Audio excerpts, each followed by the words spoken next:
10 दिनों में corona cases और अमवात की तादाद दुगनी हो गई। लॉकडाउन खत्म होने पर हालात मजीद बिगड़ने का खदशा। रही सही कसर हुकूमती शख्सियात के उल्टे सीधे बयानात पूरी कर रहे हैं। 15 जुलाई तक स्कूल बंद रखना मंजूर नहीं। निजी स्कूल वाले हत्थे से उखड़ गए। 1 जून को स्कूल खोलने की रट लगा दी। ये भी तो बताएं, बच्चों को नुकसान हुआ तो जिम्मेदार कौन होगा?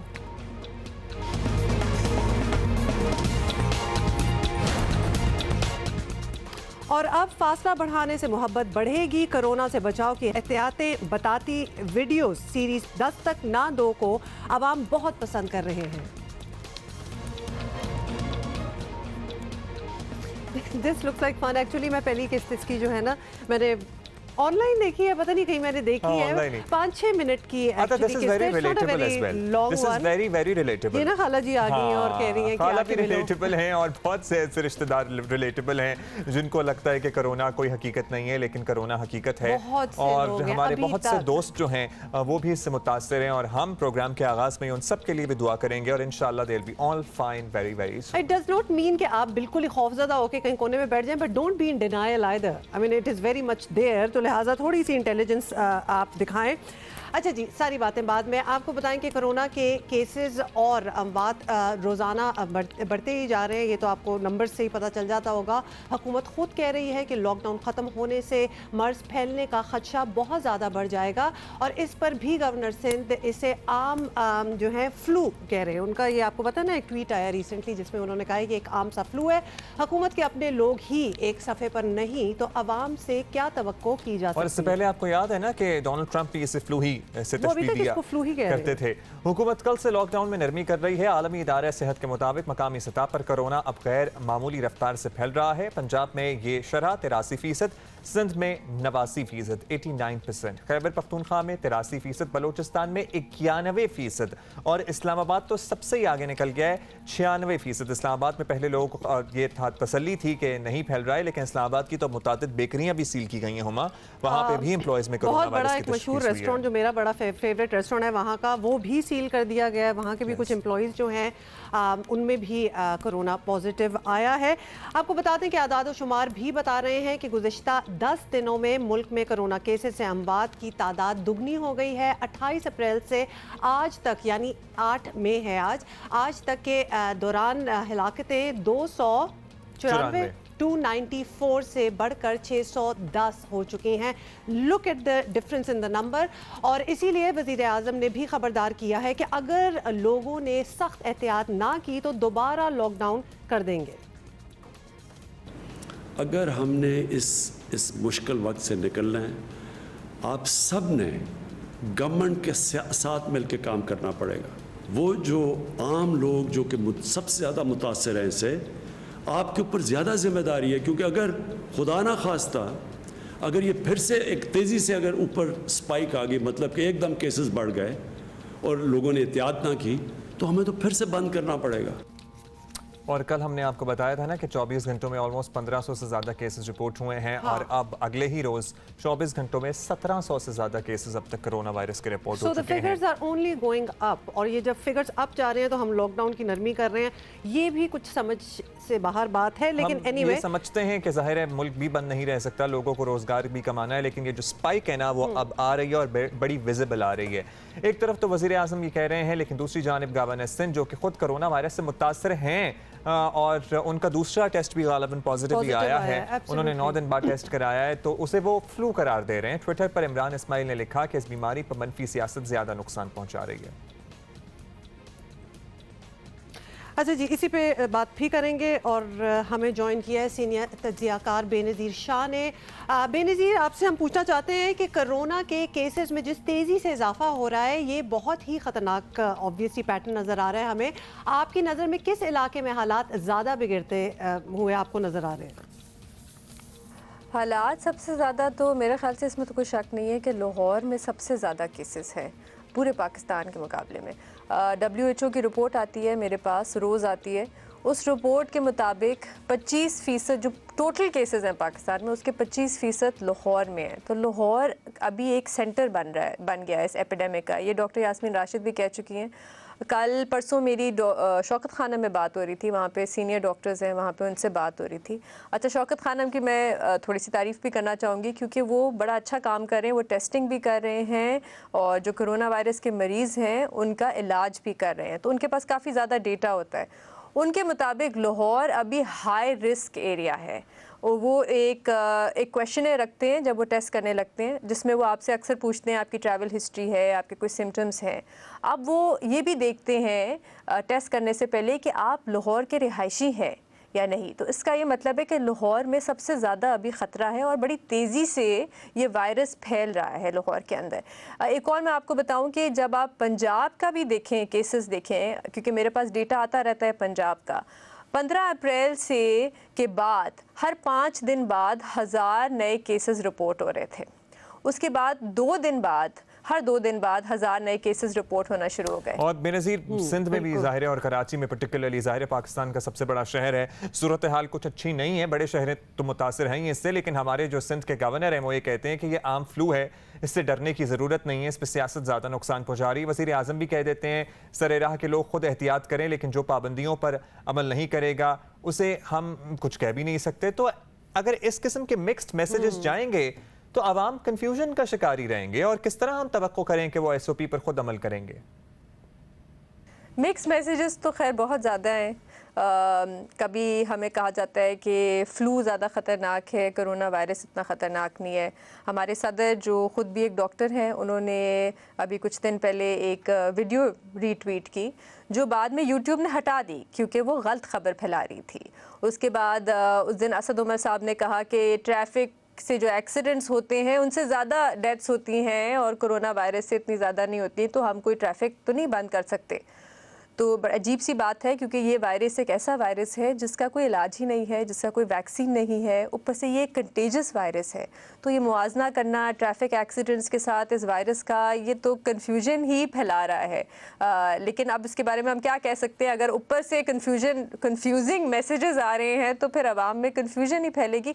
लेकिन एक चीज़ मैं ज़रूर यहाँ पर कहना चाहूँगी और ये हमें याद रखना चाहिए कि हमारी लोकल ट्रांसमिशन कितनी है। अभी इस वक्त ये फिर से WHO की रिपोर्ट है, इस वक्त जो टोटल केसेस हैं पाकिस्तान में उससे कोई 80-90% लोकल ट्रांसमिशन से फैल रहे हैं, मतलब कि एक से दूसरे को पाकिस्तान के अंदर फैल रहे हैं। बहुत शुक्रिया बेनज़ीर, बिल्कुल हमको भी यही लग रहा है कि ये जो केसेस हैं वो बढ़ते भी चले जा रहे हैं और ऑब्वियसली इससे ज़रा ज़्यादा आपको प्रिकॉशंस लेने की ज़रूरत है। जितना हम इजी इसको लेना स्टार्ट हो गए हैं और ऑब्वियसली कन्फ्यूजन भी चल रही है, इतने ज़्यादा मिक्स स्टेटमेंट्स आ रहे हैं, but the truth of the matter is it is very much there and it is increasing. और इसकी सिवेरिटी क्या है मेरा ख्याल है अब ये सभी को मालूम है, लेकिन फिर भी इतनी अहम शख्सियात की तरफ से इस तरह की बात कर देना कि ये फ्लू है, जिनको खुद भी हुआ है फ्लू अब हम इसको फ्लू ही कहेंगे। अच्छा जी, वबाई अमराज की माहिर डॉक्टर नसीम सलाहुद्दीन साहिबा ने हमें ज्वाइन किया है, उनसे ज़रा बात कर लेते हैं। डॉक्टर साहिबा, बहुत बहुत शुक्रिया, आपने हमारे लिए वक्त निकाला है। हम देख रहे हैं कि कोरोना से दुनिया में 3.25 लाख लोग मर गए हैं, पाकिस्तान में 25,000 से ऊपर केसेस आ चुके हैं, लेकिन फिर भी ये कहा जा रहा है कि ये एक आम सा फ्लू है, तो इससे घबराने की ज़रूरत नहीं है। ये भी साथ साथ सेकेंड लाइन आ जाती है, आप इत्तेफाक करेंगे इस चीज़ से? देखिए, इन्फ्लुएंजा वायरस जिसे आम लोग फ्लू कहते हैं और कोरोना वायरस, इन दोनों के अलामत मिलते जुलते हैं।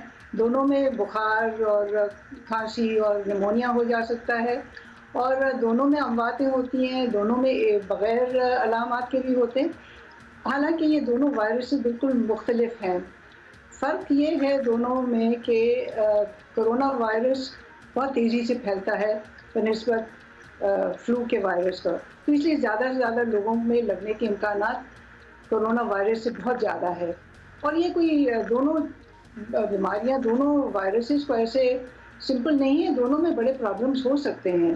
तो जो लोगों का तसव्वुर है कि फ्लू बहुत ही मामूली चीज़ है और कोरोना बहुत ज़्यादा सख्त है, ऐसी कोई बात नहीं है, दोनों बराबर होते हैं। लेकिन जैसे मैंने बताया, कोरोना वायरस बहुत ज़्यादा तेज़ी से फैलता है और आम तौर पे उन लोगों पे को ज़्यादा मुतासिर करता है जो ज़ईफ़ हैं, जिनके फेफड़े पहले से डैमेज हैं, जिनमें शुगर की बीमारी कंट्रोल में नहीं है।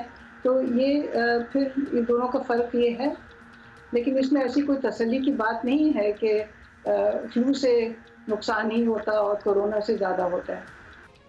तो डॉक्टर साहब ये फरमाइएगा कि कुछ माहिरीन ये समझ रहे हैं कि पाकिस्तान में कोरोना केसेस की तादाद लॉकडाउन जब लोगों ने फॉर ग्रांटेड लेना शुरू किया या नरमी हुई इसमें, उसके बाद ज़्यादा बढ़े हैं। तो अभी तो लॉकडाउन और ईज आउट होने जा रहा है, अभी ये कह दिया गया है कि अभी उरूज आया नहीं है। तो क्या हम एक ख़तरनाक सूरत हाल की तरफ बढ़ रहे हैं? जी बिल्कुल जा रहे हैं, क्योंकि जितना हम लोगों से मिलेंगे, जितने हम मजमे में दाखिल होंगे और अपनी एहतियात कम कर लेंगे, तो जाहिर है ये बीमारी बहुत ही ज़्यादा तेज़ी से फैलेगी। अच्छा डॉक्टर साहब, फाइनली आपसे ये भी पूछ लें कि अब अगर सूरत हाल इस तरफ जा रही है कि सब खुल जाएगा, मामूलात ज़िंदगी बहाल हो जाएंगे और ये मान कर ज़िंदगी चले कि अब कोरोना के साथ ही जीना है, तो आवाम को क्या एहतियाती तदाबीर अपनी ज़िंदगी का मुस्तकिल हिस्सा बनानी होंगी? बिकॉज बाकी चीज़ें तो हम बताते रहते हैं, लेकिन अब it is going to be a part of life. तो क्या मशवरा आप देंगी उस पर? ज़्यादा से ज़्यादा मजमे में नहीं जाना होगा, एक दूसरे के वायरस से बचना होगा, मास्क अच्छी तरह पहन के हाथ वाथ धोना। सबसे बड़ी बात ये कि अगर आप घर पे ही रहें तो फिर बीमारी का सामना कम से कम होगा, लेकिन अगर आप घर में रहते हैं, घर ही में रहेंगे, तो अपनी सेहत का ज़्यादा ख्याल रखिएगा। अगर किसी को टीबी या HIV या ब्लड प्रेशर या डायबिटीज़ वगैरह है, तो अपनी दवाइयाँ वक्त पे लें, सेहत को ज़्यादा से ज़्यादा बेहतर बनाएं, खुराक अच्छी रखिए जहाँ जिस हद तक हो सकता है। और जाहिर है एक मेंटल टेंशन भी होता है, लेकिन कम से कम अपने घर में टेंशन रखिए, एक दूसरे का ख्याल रखिए, अपने पड़ोसियों का ख्याल रखिए, और अगर कोई आपकी ऐसी ख़ास हॉबी अगर है तो उसको डेवलप करें, अगर नहीं है तो फिर उसको ढूंढिए। ख़ास तौर पे अगर आप अपनी गार्डनिंग कर सकें या गमलों में भी बीज बोकर और पौधे बढ़ाएं, तो उसमें भी एक वक्त अच्छा निकलता है और एक इन्वॉल्वमेंट भी होती है। इसके अलावा बच्चों की तालीम पर ज़रूर तवज्जो करें, हालांकि वो घर पे होते हैं और वो भी बच्चे भी ज़ाहिर है बाहर निकलना चाहते हैं, मायूस हो जाते हैं, लेकिन अगर उनको आप मसरूफ़ रखें, उनकी हॉबीज़ डेवलप करें, उनकी तालीम पे तवज्जो करें, तो फिर मेरा ख्याल है ये वक्त निकल सकता है। बहुत शुक्रिया डॉक्टर साहब। और आपने ये जो गार्डनिंग वाली एडवाइस थी ना, ये तो कमाल है। ये गार्डनिंग और बेसिकली आपकी जो एडवाइस है ना कि कुछ ऐसी हॉबीज़ अब आप अपना लें जिसमें आपको बहुत ज़्यादा लोगों से ना मिलना पड़े, कुछ अपनी भी हो, और बच्चों के लिए कुछ होम स्कूलिंग दुनिया में होती है तो उसकी भी कुछ चीज़ें आप सीख लें। That's very good, it's very realistic as well. कुछ अर्से तक तो यही रहना। अभी कैसे लोगों को समझाएं, इसका एक और जरिया भी है, और हमारे आर्टिस्ट ने ठानी है कि वो भी लोगों को ज़रा समाजी फासला कैसे बरकरार रखना है, हाथों की सफाई कैसे करनी है, दूसरों से कम मिलना है, ये समझाएं। और इसके लिए वही मीडियम अपनाया है जिसमें ये एक्सपर्ट हैं, अदाकारी। हाँ बिल्कुल। अदाकार फैसल कुरैशी जो इसके सारी सीरीज़ के रूह रवां हैं, उनसे हम बात करते हैं। हमारे साथ मौजूद हैं, इस सीरीज़ के प्रोड्यूसर भी हैं। बहुत शुक्रिया आपका फैसल, आपने वक्त दिया। फैसल, कोरोना से बचाव की एहतियाती तदाबीर बताने के लिए अपने बड़ा दिलचस्प तरीका इख्तियार किया है, तो इसका ख्याल कैसे आया? और ज़ाहिर है आजकल के ज़माने में काम करना वैसे भी ज़रा मुश्किल है, तो हाउ डिड इट हैपन?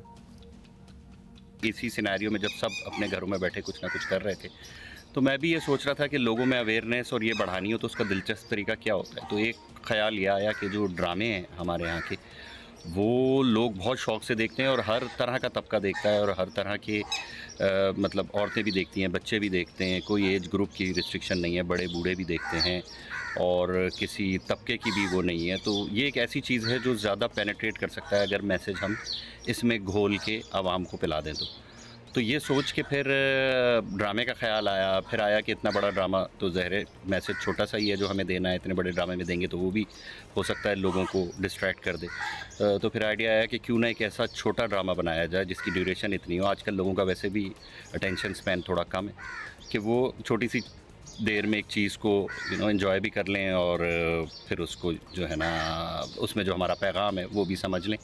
अमल करना ना करना उनके ऊपर है। बिल्कुल Faisal, you are right, and we believe कि किसी चीज़ में भी थोड़ा सा ह्यूमर का एलिमेंट लगा दो तो वो बड़ी अच्छी तरह लोगों को एक्सेप्टेबल होता है और समझ भी आ जाती है विदाउट बीइंग ऑफेंडेड। तो आपका मकसद तो ऑब्वियसली आवाम में आगाही पैदा करना है। इसके लिए आप पहले भी वीडियोस बनाते रहे हैं, हमने देखा है। तो आपके ख्याल में लोग ये पैगाम समझ रहे हैं या फिर मज़ीद कुछ करने की ज़रूरत होगी? बिल्कुल, जो रिस्पॉन्स मैंने अभी तक फ़ील किया है, जो इसमें ड्रामे में जो एक लोगों को जो चीज़ अच्छी लग रही है वो ये है कि जितने भी इसमें कैरेक्टर्स और सिनेरियोज़ हैं उससे लोग रिलेट कर रहे हैं। तो ये एक रिलेटेबल चीज़ जो होती है वो लोगों को ज़्यादा अफेक्ट करती है। अब वो उस पर कितना अमल करते हैं, उसको कितना समझते हैं, मेरा ख्याल है समझने का भी मसला नहीं है। मैसेज बड़े सिंपल तरीके से दिया गया है तो लोगों को समझ भी आएगा, लेकिन उस पर वो कितना अमल करते हैं वो उनके ऊपर है, वो तो हम नहीं कह सकते। और दूसरी चीज़ जो आपने पूछी कि क्या ऐसी चीज़ों की ज़रूरत है, बहुत ज़्यादा ज़रूरत है। ये तो एक छोटी सी चीज़ है, बहुत ही एक रिस्ट्रिक्टेड ऑडियंस तक गई होगी। तो हम तो चाहते हैं कि जितने भी ज़्यादा लोग हैं जो अपने अपने उसमें रह के कर सकते हैं, मैसेज दे सकते हैं, ऐसी चीज़ें बनाएं, लोगों तक फैलाएं, चाहे पर्सनल लेवल पे हों, चाहे अगर फिल्म मेकर्स हैं तो अपनी चीज़ें बनाएं, फिल्म्स बनाएं और आवाम तक फैलाएं। तो इसकी बहुत ज़्यादा ज़रूरत है और इसमें कभी कमी नहीं होगी इस ज़रूरत में, क्योंकि दुनिया इतनी बड़ी है कि ये चीज़ चाहिए ही चाहिए हर वक्त।